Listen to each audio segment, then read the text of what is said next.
మీకు ఆపద వచ్చినప్పుడు ఆదుకునే ప్రయత్నం చేయలేదా వేదాంత్?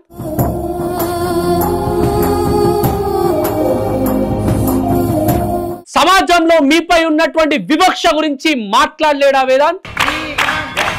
ఓ ట్రాన్స్జెండర్ ని అకారణంగా సంతోషపడి మీరు తీసుకెళ్ళి మా తల్లిదండ్రులు మమ్మల్ని వదిలేసి మీరెవరు?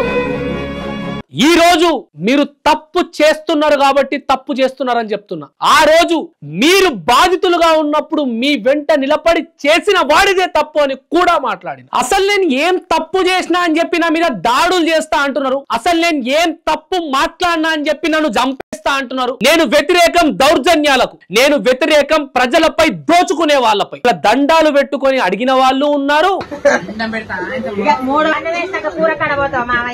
ఇటు చూస్తే ఇగో ఇట్లా లంగలు లేపి దౌర్జన్యాలు చేసేటోళ్ళు ఉన్నారు.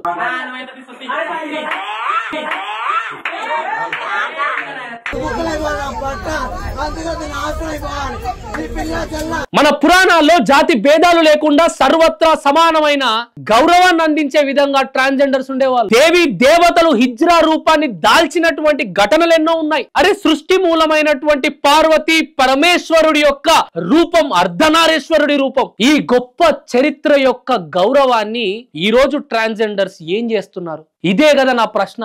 నా పైన ట్రాన్స్జెండర్స్ నా కుటుంబం దగ్గర నుండి నోటికి వచ్చినటువంటి మాటలు మాట్లాడుతున్నారే, దాడులు చేస్తామని చెప్తున్నారే. ఇలాంటి పరిస్థితుల్లో కూడా కరెక్ట్ గా 24 గంటల క్రితం నిన్న ఒక ట్రాన్స్జెండర్స్ నా కడప దొక్కి, అన్నా నన్ను ఒకడు మోసం చేసిండు, 1.5 కోటి నన్ను మోసం చేసిండు, నీ వెంటుంట తల్లి అని చెప్పి మాట్లాడిన. నాకు ఒకటే ఫోన్ కాల్, మీరు చేసే ప్రయత్నాలకు నేను ఒకవేళ నిజంగానే భయపడతా అని మీరు అనుకుంటే అది ఖచ్చితంగా మీ పొరపాటే. ఇదే విషయం మీద బేగంపేట్ పోలీస్ స్టేషన్ లో సిఐ గారిని కూడా కలవడం జరిగింది, వారికి ఫిర్యాదు కూడా ఇవ్వడం జరిగింది. నేను సిపి గారి దగ్గర కూడా పోలిక సిద్ధంగా ఉన్నా, కుదిరితే డీజీపీ గారిని కూడా కలిసి ట్రాన్స్జెండర్స్ చేస్తున్నటువంటి ఆగడాలను ఆపడానికి ఎంత ప్రయత్నం అన్న చేస్తా.